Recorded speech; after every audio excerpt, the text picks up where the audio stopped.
Shalom para pemirsa Hope Channel dimanapun Anda berada. Pada kesempatan ini saya akan menyampaikan satu topik motivasi dan kesaksian yang berjudul hal-hal yang saya sesali dan saya syukuri. 18 bulan lagi saya akan pensiun. Saya bersyukur karena sekarang saya sudah berusia 63,5 tahun. Setelah merenung-renungkan asal muasal dan masa lalu saya, ada 4 hal yang sangat saya sesali. Walau memang tidak semua itu salah saya.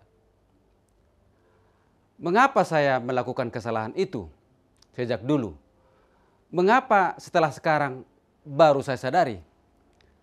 Apa saja keempat hal yang saya sesali? Yang pertama, saya menyesali mengapa saya tidak suka berteman. Menurut salah satu teori kepribadian psikologi, saya ternyata terlahir sebagai seorang yang pemurung dan pemarah, alias melankolik dan kolerik. Dulu saya melihat dunia dengan muram karena saya rasa banyak masalah. Saya cenderung sedih dan marah. Karena itu saya tidak suka berteman. Lebih baik sendiri. Begitu. Tetapi bagaimanapun harus dilawan dengan pertolongan Tuhan. Karena pepatah berkata, satu musuh terlalu banyak, 1000 teman terlalu sedikit. Orang yang punya banyak teman akan bisa tertawa riang. Sedangkan orang yang menyendiri, mereka kesepian dan bahkan putus asa. Yang kedua, saya juga menyesali mengapa saya tidak suka tampil di hadapan banyak orang. Tentu sebagai seorang yang melankolik, saya tidak suka tampil dilihat orang lain. Lebih nyaman rasanya saya berada di balik layar karena saya introvert. Akibatnya memang saya tidak dikenal oleh orang lain. Orang yang tidak dikenal tentunya tidak disayang. Dan orang yang tidak disayang tidak bisa memengaruhi orang lain. Seseorang yang tidak sanggup memengaruhi orang lain berarti tidak akan sukses dalam pelayanan maupun karir apapun. Yang ketiga, saya juga menyesali mengapa tidak mengantuk. Sebagai seorang yang kuper, kurang pergaulan, saya kurang tertarik berada di kumpulan banyak orang. Saya jadi mengantuk. Mengantuk di kelas, mengantuk di acara pertemuan. Iya, kenapa saya mengantuk? Mungkin karena acaranya kurang menarik. Atau bahkan juga pembicaraannya tidak menggugah pikiran. Oleh karena saya sering mengantuk, ya tentunya saya kehilangan banyak berkat. Ya, berkat apa yang saya rasa saya kehilangan? Berkat pengetahuan yang penting, berkat-berkat rohani, informasi-informasi baik melalui renungan, pembicaraan, dan khotbah. Bahkan juga sering saya dianggap kurang menghargai pembicara dan digosipi sebagai seorang yang tukang ngantuk. Saya memang sudah berupaya untuk tidak mengantuk dengan cara mengurangi asupan makanan, cukup olahraga dan juga cukup tidur. Tetapi itulah, saya masih saja mengantuk walau hanya beberapa menit. Dan yang keempat, saya juga terkadang menyesali mengapa saya tidak dilahirkan di keluarga orang kaya. Salah satu penyebab mengapa saya tidak suka berteman, tidak suka tampil di hadapan orang banyak dan merasa kurang pede. Iya, karena saya dibesarkan di keluarga yang sangat miskin.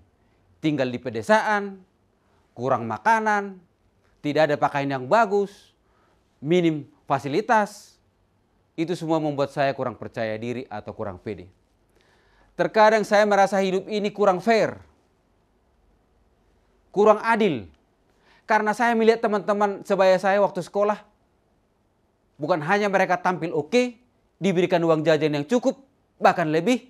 Sedangkan saya jangankan mendapat uang jajan, uang sekolah pun sering terlambat. Sehingga pernah saya dikeluarkan dari kelas. Bahkan tidak bisa ujian, saudara. Disuruh pulang ke kampung agar melunasi dulu uang sekolah baru bisa masuk kelas. Itulah keempat hal yang sangat saya sesali. Walaupun tentunya bukan oleh karena semua kesalahan saya. Sekiranya waktu bisa diputar kembali, dikembalikan lagi dari masa kanak-kanak, maka saya akan pilih untuk tidak menjalani kehidupan yang pertama. Saya tidak akan seperti itu lagi, yaitu tidak suka berteman. Itu tidak baik. Tetapi syukurlah karena belakangan saya punya teman terbaik di seluruh alam semesta, yaitu Yesus Kristus. Yesus juru selamat, Yesus sahabat terindah, Yesus kawan yang sejati bagi kita semua. Di dalam Dia saya tidak lagi murung dan marah. Di dalam Dia saya sudah bisa tertawa dan gembira. Saya sangat bersyukur hadiratnya dalam setiap langkah kehidupan saya. Sekiranya waktu bisa diputar kembali, maka saya akan pilih untuk tidak menjalani kehidupan yang kedua. Tidak suka tampil di hadapan banyak orang. Itu merugikan. Tetapi syukurlah, karena belakangan saya mau tampil untuk memperkenalkan Yesus sahabat terindah, Yesus kawan yang sejati bagi kita semua. Saya senang menyaksikannya saat berkhotbah, berseminar, atau sekadar kesaksian. Setelah itu saya juga tampil secara virtual di YouTube maupun melalui tulisan yang boleh dibaca oleh banyak orang. Misalnya di Facebook, di WhatsApp, atau di situs internet. Sekiranya waktu bisa diputar kembali, maka saya akan pilih untuk tidak menjalani kehidupan yang sering mengantuk di kelas atau di pertemuan. Itu memalukan. Tetapi syukurlah, karena saya sangat bersuka cita dengan Yesus Kristus.